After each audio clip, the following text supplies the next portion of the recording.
और बड़ी खबर से शुरुआत कर रहे हैं। देश के 508 रेलवे स्टेशनों का होगा कायाकल्प। प्रधानमंत्री नरेंद्र मोदी क्या कुछ कर रहे हैं, पहले ये सुनिए। ले जाने के लिए सतत प्रयत्नशील परम आदरणीय प्रधानमंत्री जी, आपके द्वारा विकसित भारत निर्माण के संकल्प को सिद्ध करने की दिशा में अमृत भारत स्टेशन योजना के अंतर्गत रेलवे स्टेशनों को पुनर्विकसित कर उनका कायाकल्प किया जा रहा है और इसी क्रम में आज पूरे भारतवर्ष में 508 रेलवे स्टेशनों के पुनर्विकास की आधारशिला रखी जा रही है। इस कार्यक्रम को प्रारंभ करने के लिए मैं सर्वप्रथम माननीय रेल, संचार, इलेक्ट्रॉनिक्स एवं सूचना प्रौद्योगिकी मंत्री श्री अश्विनी वैष्णव जी से स्वागत संबोधन के लिए अनुरोध करती हूँ। परम आदरणीय प्रधानमंत्री श्री नरेंद्र मोदी जी, देश के विभिन्न राज्यों से जुड़े माननीय राज्यपाल एवं माननीय मुख्यमंत्री महोदय, केंद्रीय मंत्रिमंडल और विभिन्न राज्यों की मंत्री महोदय, माननीय सांसद, माननीय विधायक महोदय, उपस्थित पद्म पुरस्कार से सम्मानित महानुभाव, अध्यापकगण, छात्र, स्पोर्ट्स पर्सन्स और समाज के विभिन्न क्षेत्रों से जुड़े प्रबुद्ध नागरिक और मीडिया के सभी साथी, आप सबका इस ऐतिहासिक समारोह में हार्दिक स्वागत करता हूं। माननीय प्रधानमंत्री जी का रेलवे से एक भावनात्मक जुड़ाव रहा है। उन्होंने रेलवे को यातायात के साधन से बढ़कर जन सामान्य के जीवन में बदलाव लाने का आधार माना है। रेलवे को आर्थिक विकास का माध्यम माना है। पिछले 9 वर्षों में भारतीय रेलवे में हुए अभूतपूर्व ट्रांसफॉर्मेशन प्रधानमंत्री जी की रेल विकास से राष्ट्र विकास की सोच का साक्षी है। इस वर्ष देश के हर राज्य को प्रधानमंत्री जी ने रिकॉर्ड रेल बजट का आवंटन किया है। पिछले 9 वर्षों में रेलवे को आवंटित राशि करीब 9 गुना बढ़कर इस साल 2,40,000 करोड़ रुपए की गई। प्रधानमंत्री जी का एक स्पष्ट फोकस रहा है सेफ्टी, उत्तम पैसेंजर एक्सपीरियंस और नई टेक्नोलॉजी का उपयोग। चाहे जम्मू कश्मीर में आज विश्व का सबसे ऊंचा रेलवे आर्च ब्रिज बन रहा हो, कोलकाता में हुगली नदी के नीचे मेट्रो बनने का काम हो, देश में चल रही 50 वंदे भारत सर्विसेज का काम हो, या फिर तेजी से बन रहे मुंबई से अहमदाबाद बुलेट ट्रेन प्रोजेक्ट का काम हो, प्रधानमंत्री जी के नेतृत्व में इन सब प्रोजेक्ट्स की देश भर में चर्चा है।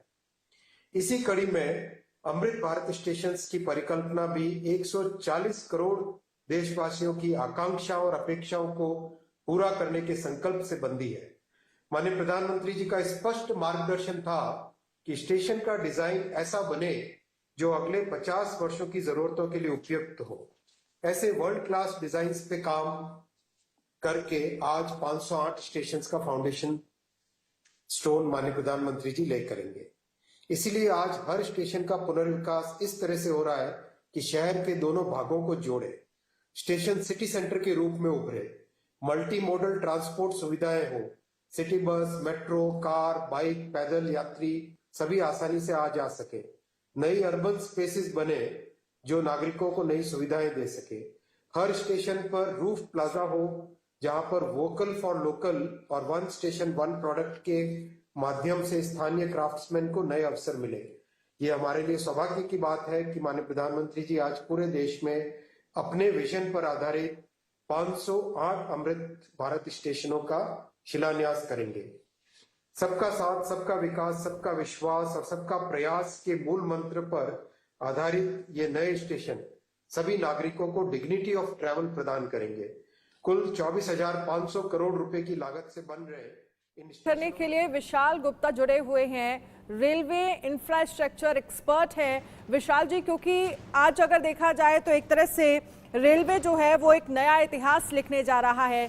508 स्टेशनों का कायाकल्प होगा, आप इसे कैसे देखते हैं? और जब पूरी तरह से ये स्टेशन बनकर तैयार होंगे जिन्हें स्मार्ट स्टेशन कहा जा रहा है, तो क्या कुछ बदलाव जो है वो देखने को मिलेंगे? इसमें बहुत से बदलाव देखने को मिलेंगे। जैसे पहले ही कहा गया कि पहले अविकसित, फिर विकासशील और अब विकसित, तो हम अब विकसित देश की तरफ जाते जा रहे हैं। और जैसे जैसे नई सुविधाएं जो एक पैसेंजर को चाहिए होती हैं, पैसेंजर पहले सुविधा चाहता था कि हम आए और एक हमें साधन मिले जिससे हम एक जगह से दूसरी जगह जा सकें, वो ट्रेन थी। बट अब ट्रेन के बाद वो चाहता है कि ऐसे और सुख सुविधाएं, अगर ट्रेन स्टेशन पे उसे थोड़ी देर रुकना पड़ जाए तो वहां पे भी उसको सुविधाएं मिले। अगर कोई उसके साथ हादसा हो जाए तो ऐसी सुविधाएं हो जिस हादसे उस हादसे को जल्द से जल्द रिपोर्ट कर सके और उस हादसे की सुनवाई को भी वो जान सके और जिससे उस सुनवाई का जल्द से जल्द निवारण हो सके। तो ऐसी सब सुविधाएं इन नए स्टेशनों में रहेंगी और मिलेंगी, जिससे घर से निकलने से और अपने गंतव्य स्थान तक पहुंचने तक उसकी यात्रा सुखद और आसान हो जाए। घर से बिल्कुल। निकलने से पहले ही उसको पता चल सके कि स्टेशन तक जाने के लिए क्या क्या साधन उपलब्ध हैं और स्टेशन तक आसानी से जाए तो वहां जो समय उसको स्टेशन पे रुकना है पहले तो वही कम से कम हो, पर जितना भी समय रुकना है उस समय का भी वो सदुपयोग कर सके। वहां के बाद जब अंत अपने डेस्टिनेशन पे पहुंचे तो डेस्टिनेशन पे पहुंच के भी वो जल्द से जल्द एंड स्टेशन तक एंड जहाँ पे उसको पहुंचना है वहां पहुंच सके। आसपास में जाने के लिए जो और लोकल साधन चाहिए वो लोकल साधन भी उसे पता चल सके पहले से ही, पहले ना कि वो जाए और फिर ढूंढे और उसमें अपने समय बर्बाद करे। तो ये सब सुविधाएं नए स्टेशन जो 508 जिनका शिलान्यास मोदी जी, प्रधानमंत्री मोदी जी ने किया है, उन्हीं पे ये सब नई सुविधाएं भी मिल सकेंगी। बिल्कुल। और क्योंकि विशाल जी, जिस तरह से ये कहा जा रहा है कि लगभग 1309 ऐसे रेलवे स्टेशन है जिनका कायाकल्प होना है। अभी अगर हम पहले चरण की बात करें तो 508 रेलवे स्टेशन है जिनका चयन किया गया है। कौन कौन से स्टेशन है, क्योंकि उत्तर प्रदेश के ऐसे 55 स्टेशन बताए जा रहे हैं, किस आधार पर इन्हें चयनित किया गया है? और दूसरा आपसे ये समझना चाहेंगे, क्योंकि सबसे जरूरी है जब हम स्टेशन की बात करते हैं, पर इस स्थिति को बदलने का बीड़ा उठाया हमारे प्रधानमंत्री नरेंद्र मोदी जी ने। स्वयं बचपन में रेलवे स्टेशन पर चाय बेचकर पिता का हाथ बटाने वाले बालक ने देश के हर आम नागरिक के लिए एक बड़ा सपना देखा, भारत के रेलवे स्टेशनों की काया पलट का। देश के 3 रेलवे स्टेशनों को बदलकर ये यात्रियों के सामने नए भारत की संकल्प शक्ति दिखा चुके हैं। गांधीनगर का कैपिटल स्टेशन, भोपाल का रानी कमलापति स्टेशन और बेंगलुरु का सर एम विश्वेश्वरैया स्टेशन। इसी राह पर पूरे देश के 508 रेलवे स्टेशनों का पुनर्विकास होने जा रहा है। देखिए इस नक्शे को। देश भर में आकांक्षाओं तक पहुंचेगी ये क्रांति, जो कि प्रेरणा होगी अमृत काल में हर क्षेत्र के बाकी स्टेशनों के लिए।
इसीलिए प्रधानमंत्री जी ने अमृत काल में नए भारत के इस सपने को नाम दिया है अमृत भारत स्टेशन।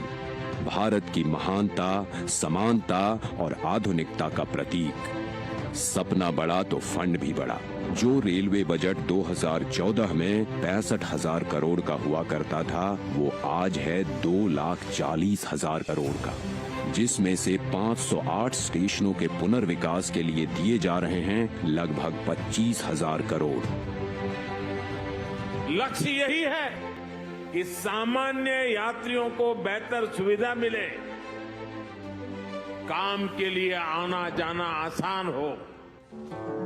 पता है, अन्य देशों की तरह हमारे देश के रेलवे स्टेशन केवल रेलवे स्टेशन नहीं होते। यहाँ इमोशन भी है, यादें भी, ठिठोलियां भी और राहत भी। सांस्कृतिक आदान प्रदान के केंद्र भी होते हैं हमारे स्टेशन।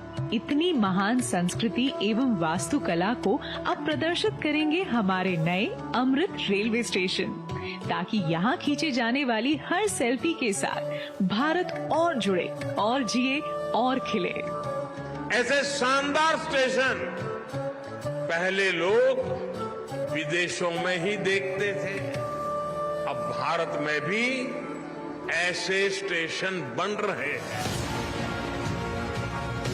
तो अब हमारे स्टेशन होंगे जानदार भी और शानदार भी। यहाँ एयरपोर्ट्स की तरह मल्टी लेवल पार्किंग होगी, प्रवेश निकास के अलग अलग द्वार होंगे। यहाँ सुंदर एग्जीक्यूटिव लॉन्ज, यात्री प्रतीक्षालय होंगे। यहाँ सीसीटीवी से निगरानी होगी, फ्री वाईफाई होगा। और सोचिए, लिफ्ट और एस्केलेटर से कितने बुजुर्गों, दिव्यांगों की यात्रा सुखद होंगी। अब दिव्यांगों की सुविधा के लिए हमारे स्टेशनों पर ब्रेल लिपि वाले साइनेज भी होंगे। पर्यावरण को भी पीछे नहीं छोड़ेंगे हमारे अमृत स्टेशंस। ये सभी इमारतें बनेंगी ग्रीन बिल्डिंग मापदंडों के अनुसार और समुचित प्रकाश व्यवस्था से युक्त होंगे स्टेशंस। और सभी स्टेशनों में दोनों ओर सुनिश्चित की जाएगी कनेक्टिविटी।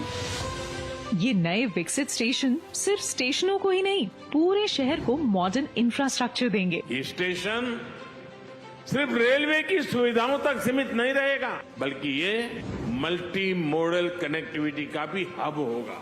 यानी बस हो, मेट्रो हो, टैक्सी हो, ऑटो हो, यातायात के हर साधन यहाँ एक ही छत के नीचे कनेक्टेड होंगे। यात्रियों की सुविधा और बेहतर मार्गदर्शन के लिए एक समान साइनेज लगाए जाएंगे। अमृत स्टेशन आइकॉनिक स्ट्रक्चर के साथ सिटी सेंटर भी बनेंगे। यहाँ होंगे भव्य रूफ प्लाजा, शॉपिंग कॉम्प्लेक्सेस, बच्चों के लिए गेमिंग जोन, फूड कोर्ट्स। प्रधानमंत्री नरेंद्र मोदी ने संकल्प लिया है। अभी पहले चरण की बात करें तो 508 रेलवे स्टेशन है जिनका कायाकल्प होगा। स्मार्ट रेलवे स्टेशन ये बनेंगे। विशाल जी, आप हमारे साथ रहिएगा, आगे भी इस पर हम आपसे चर्चा करेंगे, लेकिन एक छोटे से ब्रेक के लिए रुकेंगे। आप कहीं मत जाएगा, फौरन हाजिर होंगे। राज्य मंत्रिमंडल के मंत्री श्री, सांसदगण, विधायकगण, अन्य सभी महानुभाव और मेरे प्यारे भाइयों और बहनों, विकसित होने के लक्ष्य की तरफ कदम बढ़ा रहा भारत अपने अमृत काल के प्रारंभ में है। नई ऊर्जा है, नई प्रेरणा है, नए संकल्प है। इसी आलोक में आज भारतीय रेल के इतिहास में भी एक नए अध्याय की शुरुआत हो रही है। भारत के करीब 1300 प्रमुख रेलवे स्टेशन अब अमृत भारत रेलवे स्टेशन के तौर पर विकसित किए जाएंगे। उनका पुनर्विकास होगा, आधुनिकता के साथ होगा। इसमें से आज 508 अमृत भारत स्टेशनों के पुनर्निर्माण का काम शुरू हो रहा है और इन 508 अमृत भारत स्टेशंस के नवनिर्माण पर करीब 25,000 करोड़ रुपए खर्च किए जाएंगे। आप कल्पना कर सकते हैं, ये देश के इंफ्रास्ट्रक्चर के लिए, रेलवे के लिए और सबसे बड़ी बात है मेरे देश के सामान्य नागरिकों के लिए ये कितना बड़ा अभियान होने वाला है। इसका लाभ देश के लगभग सभी राज्यों को मिलेगा। जैसे यूपी में इसके लिए करीब 4,500 करोड़ रुपए के खर्च से 55 अमृत स्टेशन को विकसित किया जाएगा। राजस्थान के भी 55 railway station Amrit Bharat station बनेंगे। एमपी में 1,000 करोड़ रुपए के खर्च से 34 स्टेशन का कायाकल्प होने वाला है। महाराष्ट्र में 44 स्टेशन के विकास के लिए 1,500 करोड़ रुपए से ज्यादा खर्च होंगे। तमिलनाडु, कर्नाटका और केरला के भी प्रमुख स्टेशंस को अमृत भारत स्टेशन के रूप में विकसित किया जाएगा। मैं अमृत काल के प्रारंभ में इस ऐतिहासिक अभियान के लिए रेल मंत्रालय की सराहना करता हूं और सभी देशवासियों को बधाई देता हूं। साथियों, आज पूरी दुनिया की दृष्टि भारत पर है। वैश्विक स्तर पर भारत की साख बढ़ी है। भारत को लेकर दुनिया का रवैया बदला है और इसकी दो प्रमुख बातें हैं, दो मुख्य वजह हैं।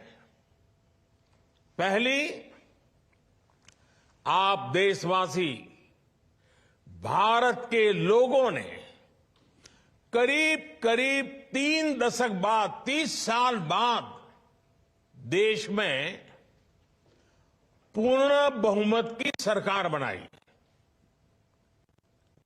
वो पहली वजह। और दूसरी वजह है पूर्ण बहुमत की सरकार उसी स्पष्टता के साथ जनता जनार्दन की उनकी भावना का आदर करते हुए बड़े बड़े निर्णय लिए, चुनौतियों के स्थायी समाधान के लिए अविरत काम किया। आज भारतीय रेलवे भी इसका प्रतीक बन चुकी है। बीते वर्षों में रेलवे में ही जितना काम हुआ है, उसके आंकड़े, उसकी जानकारी हर किसी को प्रसन्न भी करती हैं, हैरान भी कर देती हैं। जैसे दुनिया में south Africa, Ukraine, Poland, UK और स्वीडन जैसे देशों में जितना रेल नेटवर्क है, उससे ज्यादा रेल ट्रैक हमारे देश में इन 9 वर्षों में बिछाए गए हैं। आप कल्पना करिए स्केल। साउथ कोरिया, न्यूजीलैंड और ऑस्ट्रेलिया जैसे देशों का जितना रेल नेटवर्क है, उससे ज्यादा ट्रैक भारत ने अकेले पिछले साल बनाए हैं। एक साल में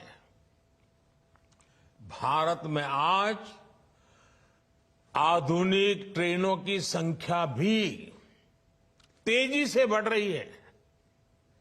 आज देश का लक्ष्य है कि रेलवे की यात्रा हर यात्री के लिए, हर नागरिक के लिए सुलभ भी हो और सुखद भी हो। अब ट्रेन से लेकर स्टेशन तक आपको एक बेहतर, एक उम्दा से उम्दा एक्सपीरियंस देने का प्रयास है। प्लेटफॉर्म्स पर बैठने के लिए बेहतर सीटें लग रही हैं, अच्छे वेटिंग रूम बनाए जा रहे हैं। आज देश के हजारों रेलवे स्टेशनों पर मुफ्त वाईफाई की सुविधा है। हमने देखा है इस मुफ्त इंटरनेट का कितने ही युवाओं ने लाभ उठाया है। पढ़ाई करके वो अब बहुत कुछ अपने जीवन में सिद्धियां प्राप्त कर चुके हैं। साथियों, ये इतनी बड़ी सिद्धियां हैं, जिस प्रकार से रेलवे में काम हुआ है, किसी भी पीएम का मन कर जाएगा कि इनका जिक्र 15 अगस्त को लाल किले से करें। और जब 15 अगस्त सामने है तो मन बहुत ही लालायित होता है कि उसी दिन इसकी चर्चा करूं। लेकिन आज ये इतना विराट आयोजन हो रहा है, देश के कोने कोने से लोग जुड़े हैं, इसलिए मैं अभी ही इस बात पर इतने विस्तार से चर्चा कर रहा हूं। साथियों, रेलवे को हमारे देश की लाइफलाइन कहा जाता है, लेकिन इसके साथ ही हमारे शहरों की पहचान भी शहर के रेलवे स्टेशन से जुड़ी होती है। समय के साथ ये रेलवे स्टेशन अब हार्ट ऑफ द सिटी बन गए हैं।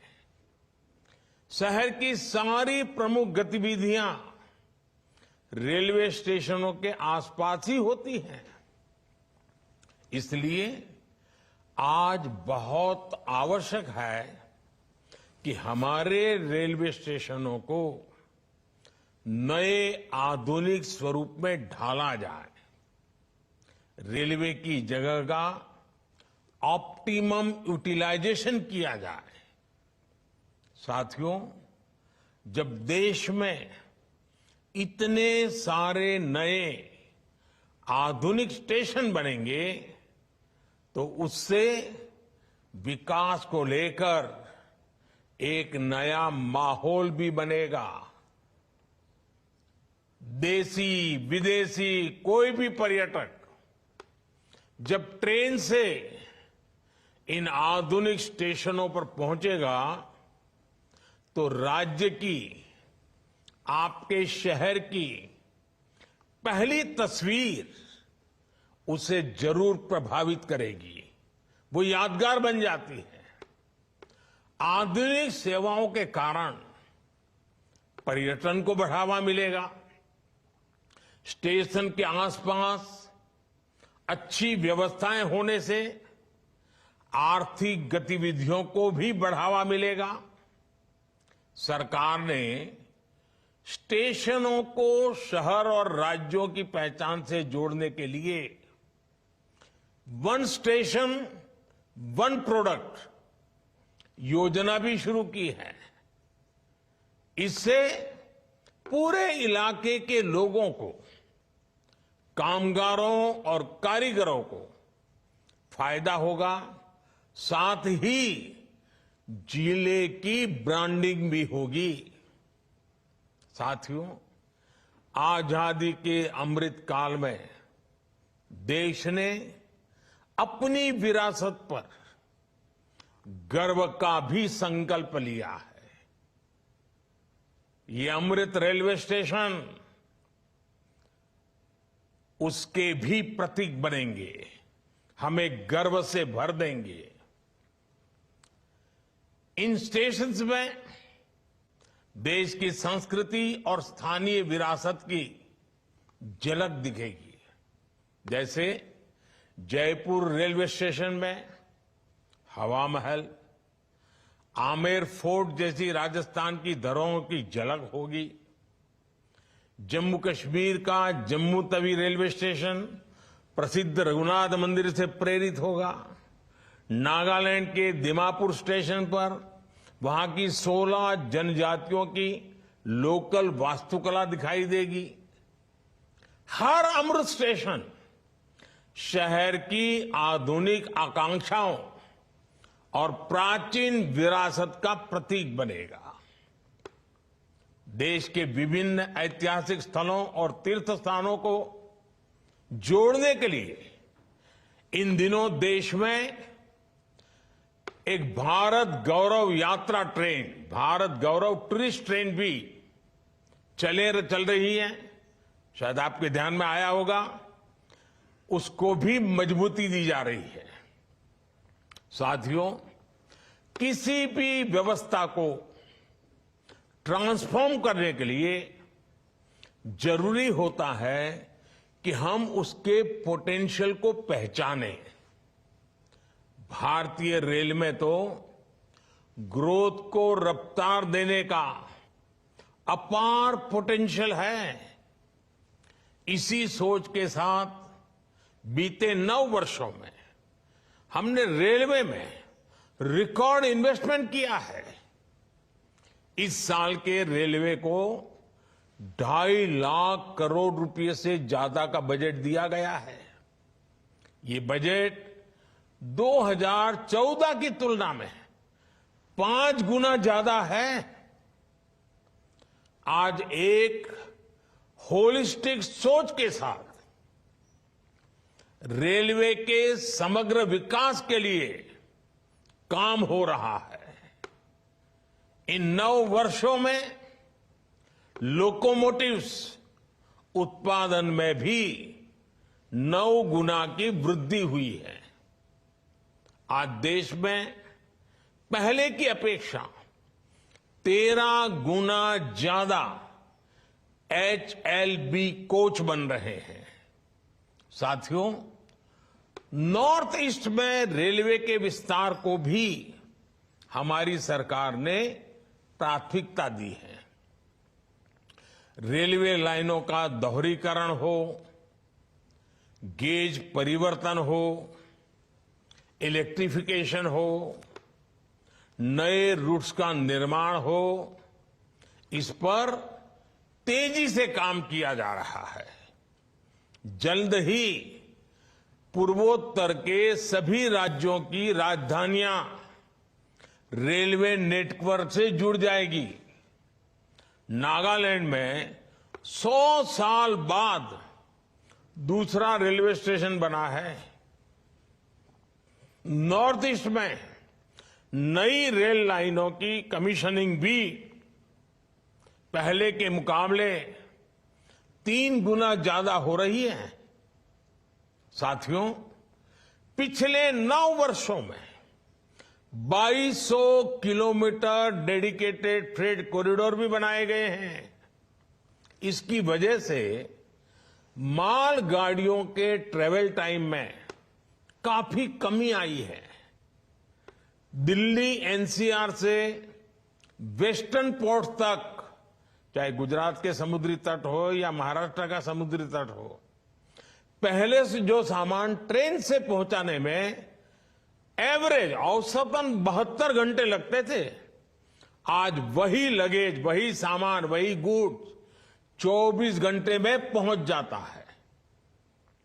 ऐसे ही दूसरे रूट्स पर भी टाइम में 40% की कमी आई है। ट्रैवल टाइम में कमी आने का मतलब है कि मालगाड़ियों की गति बढ़ी है और सामान भी अब ज्यादा तेजी से पहुंच रहा है। इसका बड़ा लाभ हमारे उद्यमियों, कारोबारियों और खास करके हमारे किसान भाई बहनों को हो रहा है।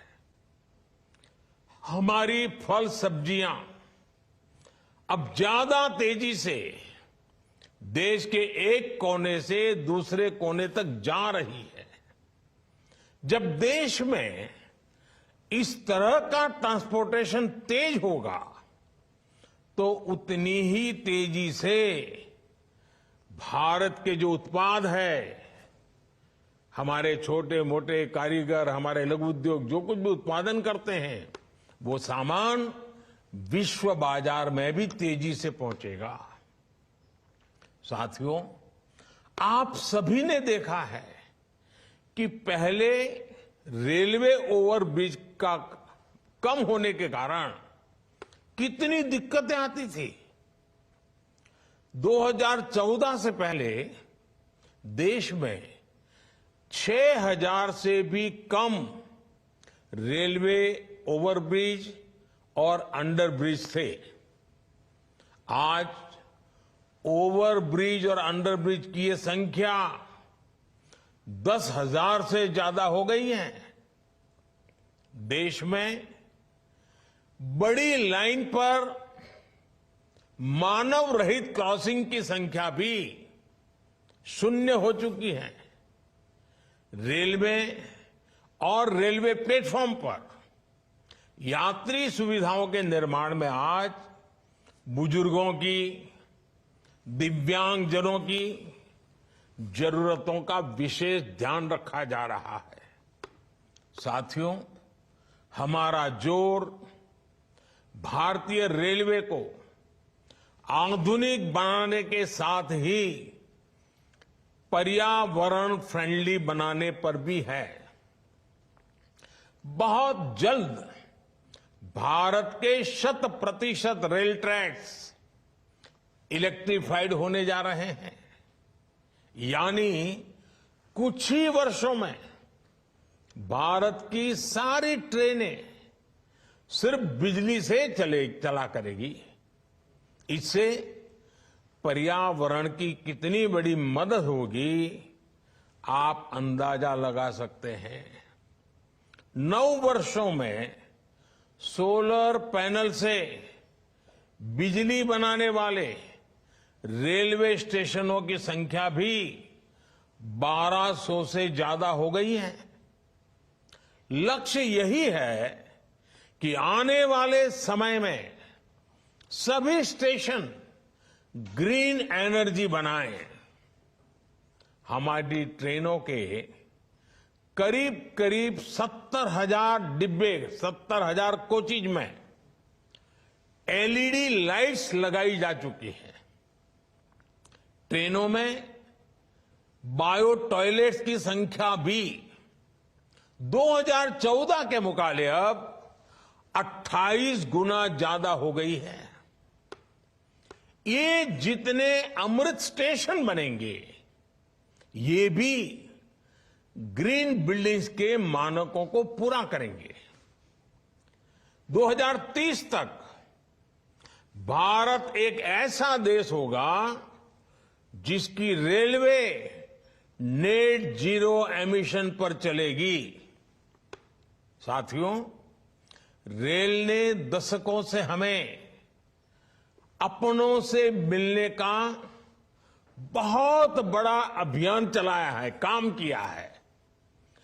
एक प्रकार से देश को जोड़ने का भी काम किया है। अब ये हमारी जिम्मेदारी है कि हम रेल को एक बेहतर पहचान और आधुनिक भविष्य से जोड़ें और रेल की रक्षा, व्यवस्थाओं की रक्षा, सुविधाओं की रक्षा, स्वच्छता की रक्षा, एक नागरिक के नाते उस कर्तव्य को हमें निभाना। अमृतकाल कर्तव्य काल भी है। लेकिन साथियों, कुछ बातें जब हम देखते हैं तो मन को पीड़ा भी होती है। दुर्भाग्य से हमारे देश में विपक्ष का एक धड़ा आज भी पुराने ढर्रे पर चल रहा है। वो आज भी खुद तो कुछ करेंगे नहीं और किसी को करने भी न देंगे, न काम करेंगे न करने देंगे। ये रवैये पर अड़े हुए हैं। देश ने आज की और भविष्य की जरूरतों की चिंता करते हुए संसद की आधुनिक इमारत बनवाई। संसद देश के लोकतंत्र की प्रतीक होती है। उसमें पक्ष विपक्ष सबका प्रतिनिधित्व होता है। लेकिन विपक्ष के इस धड़े ने संसद की नई इमारत का भी विरोध किया। हमने कर्तव्य पथ का विकास किया, तो उसका भी विरोध किया गया। इन लोगों ने 70 साल तक देश के वीर शहीदों के लिए वॉर मेमोरियल तक नहीं बनाया। जब हमने नेशनल वॉर मेमोरियल बनाया, उसका निर्माण किया, तो इसकी भी सरेआम आलोचना करते उनको शर्म नहीं आई। सरदार वल्लभ भाई पटेल का स्टैच्यू ऑफ यूनिटी आज दुनिया की सबसे बड़ी मूर्ति है। हर हिंदुस्तानी को गर्व होता है।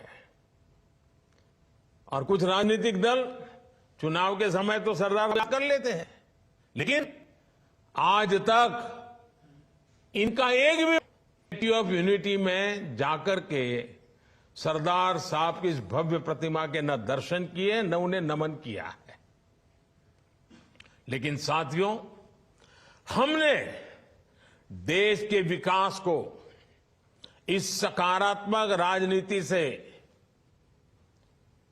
आगे बढ़ाने का फैसला किया है और इसलिए नकारात्मक राजनीति से ऊपर उठकर सकारात्मक राजनीति के मार्ग पर एक मिशन के रूप में हम चल रहे हैं। किस राज्य में किसकी सरकार है, कहां किसका वोट बैंक है, इस सब से ऊपर उठकर हम पूरे देश में विकास को सर्वोच्च प्राथमिकता दे रहे हैं। सबका साथ, सबका विकास, ये धरती पर चरितार्थ करने के लिए जी जान से जुटे हैं। साथियों, पिछले वर्षों में रेलवे युवाओं को जॉब देने का भी बहुत बड़ा जरिया बनी है। करीब 1.5 लाख से ज्यादा युवाओं को अकेले रेलवे में पक्की नौकरी मिली है।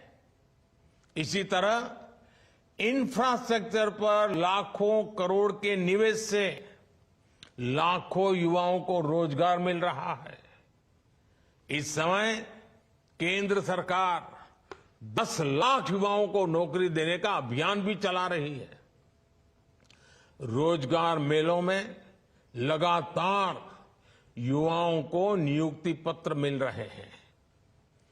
ये बदलते भारत की वो तस्वीर है जिसमें विकास युवाओं को नए अवसर दे रहा है और युवा विकास को नए पंख लगा रहे हैं। साथियों, आज इस कार्यक्रम में बहुत सारे स्वतंत्रता सेना भी हमें आशीर्वाद देने के लिए उपस्थित है। कई पद्म सम्मान प्राप्त महानुभाव भी इस कार्यक्रम की शोभा बढ़ा रहे हैं।